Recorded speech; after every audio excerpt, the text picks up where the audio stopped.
আসসালামু আলাইকুম। আজকে আপনাদেরকে দেখাবো কাচ্চি বিরিয়ানি রান্নার রেসিপি। তো এখানে আমি নিয়ে নিয়েছি কিশমিশ, পেস্তা বাদাম, কাজু বাদাম, কালো গোলমরিচ, সাদা গোলমরিচ, তেজপাতা, শাহি জিরা, এমনি জিরা, লবঙ্গ, এলাচ, দারচিনি। তো এখানে আমি কাচ্চি বিরিয়ানি মশলাটা ইউজ করেছি। তো এইটা দিয়ে করলে বেশ ভালো আসে খেতে।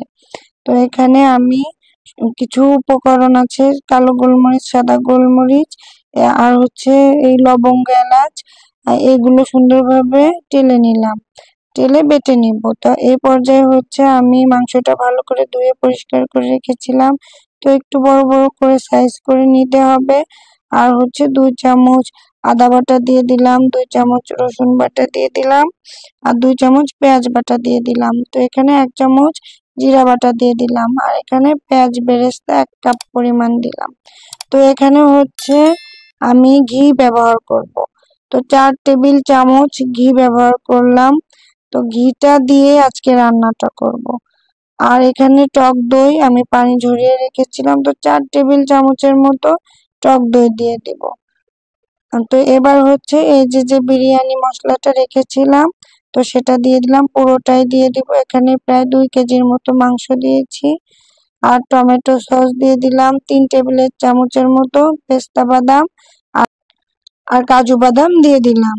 তো এই পর্যায়ে হচ্ছে এই যে তেজপাতা দিয়ে দিব, যে শাহি জিরাটাও দিয়ে দিলাম। তো এখানে আমি ওই জিরাটাও দিয়ে দিলাম, আর হচ্ছে স্বাদ মতো লবণ।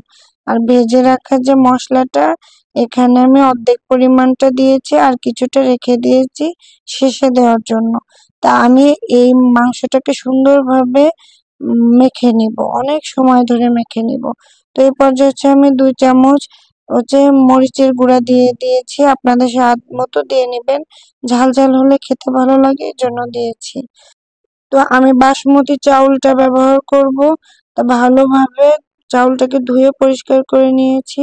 তো এই পর্যায়ে হচ্ছে একটা পাতিলে আমি পানি দিয়ে দিলাম, কিছুটা লবঙ্গ, এলাচ দিয়ে দিলাম, আর কিছুটা সামান্য পরিমাণ তেল দিয়ে নিলাম। তো তেলটা দিয়ে এবার হচ্ছে আমি এখানে লেবু দিয়ে দেব। এখানে প্রায় 1টার মতো লেবু আছে। তো আমি এই লেবুটা দিয়ে দিব। তো এখনো যারা আমার ইউটিউব চ্যানেল থেকে দেখছেন তারা অবশ্যই সাবস্ক্রাইব করে দিবেন, আর পেজ থেকে যারা দেখছেন অবশ্যই ফলো করে দিবেন এবং লাইক কমেন্ট করে আমার পাশে থাকবেন। তো এই পর্যায়ে হচ্ছে আমি কিছুটা জিরা দিয়ে দিব, এটা ফ্লেভারের জন্য। আর এখানে আমি লবণ দিয়ে দিলাম। তো আমি এরপর আরো বেশ লবণ দিয়েছিলাম, কারণ ভাতের ভিতর লবণটা দিলে ভালো হবে। তো এই পর্যায়ে হচ্ছে আমি এই বলক তুলে নিব পানিটাকে, যেন সম্পূর্ণভাবে পুরোপুরিভাবে বলক উঠে যায়। তো এখানে আমি চাউলটা ভালো করে ধুয়ে এরপরে হচ্ছে চাউলটা ছেঁকে নিলাম, পানিটা আর কি। এ পর্যায়ে হচ্ছে ফুটন্ত গরম পানির ভিতরে আমি চাউলটা দিয়ে দিব। তো এভাবে চাউলটা আস্তে আস্তে করে দিতে হবে, খুব সাবধানে, কারণ পানিটা খুব হাতে লেগে যাচ্ছিল। তো এই পর্যায়ে হচ্ছে বারবার নেড়ে দিতে হবে, যাতে করে কিছুতেই নিচে না লেগে যায়। তো এই পর্যায়ে হচ্ছে আমরা 60% মতো ভাতটা সিদ্ধ করে নিব। তো এখানে আমি এই যে সিদ্ধ করা হয়ে গেছে, এই পর্যায়ে আমি আবার ছাঁকনির সাহায্যে আমি এটাকে ছেঁকে নিব, পানি যেন কোনোভাবেই না থাকে। তো এই পর্যায়ে যে মাংসটা আমি মেখে রেখেছিলাম, সেই মাংসটা আমি একটা পাত্রের ভিতর ঢেলে দিলাম, আর সামান্য কিছুটা পানি দিয়ে দিলাম, দিয়ে ঢেকে দিব। ঢেকে আমি বারবার এই মাংসটাকে কষাতে থাকবো। আসলে রান্নাটা যার যার আর্ট, যে যেভাবে করে রান্না করতে পারে সেটা তার কাছেই মনে হয় ভালো হয়। আমার এভাবে রান্না করতে খুবই ভালো লেগেছে। আপনারা এভাবে অবশ্যই একদিন রান্না করে দেখবেন, আশা করি ভালো লাগবে। তো এভাবে করে বারবার করে হচ্ছে নেড়ে দিব, নেড়ে দিয়ে আর ঢেকে দিব, যাতে কোনোভাবেই নিচে থেকে লেগে না যায়। এ পর্যায়ে আমার মাংসটা হয়ে গেছে, প্রায় অর্ধেকটা সিদ্ধ হয়ে গেছে, বেশ ভালোই সিদ্ধ হয়ে গেছে।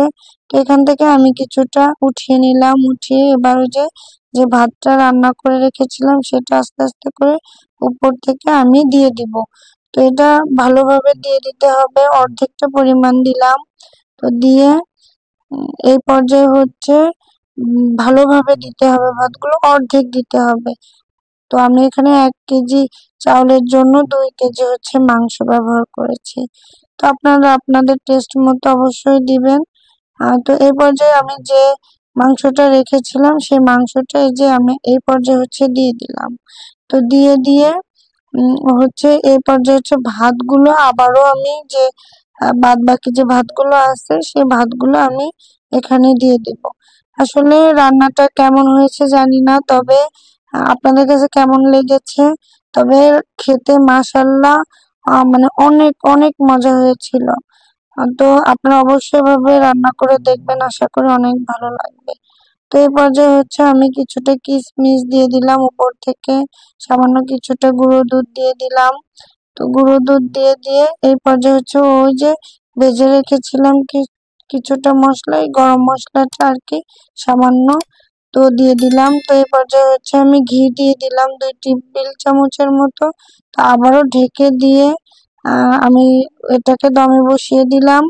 তো এই পর্যায়ে হচ্ছে আমি এখানে দুধ নিয়েছিলাম, তার ভিতর হচ্ছে আমি জর্দা কালার দিয়ে দিলাম। তো এবার হচ্ছে ঘুরিয়ে ঘুরিয়ে দিয়ে দিব, এটা শুধু জাস্ট একটা কালার আসার জন্য, কাল দেখতে খুব ভালো লাগে। তো এই যে এই পর্যায়ে আমি প্রায় 20 মিনিটের মতো দমে রেখেছিলাম। তো এই যে প্রায় হয়ে গেছে। তো আলহামদুলিল্লাহ অনেক ভালো লেগেছিল। তো আজ এই পর্যন্ত।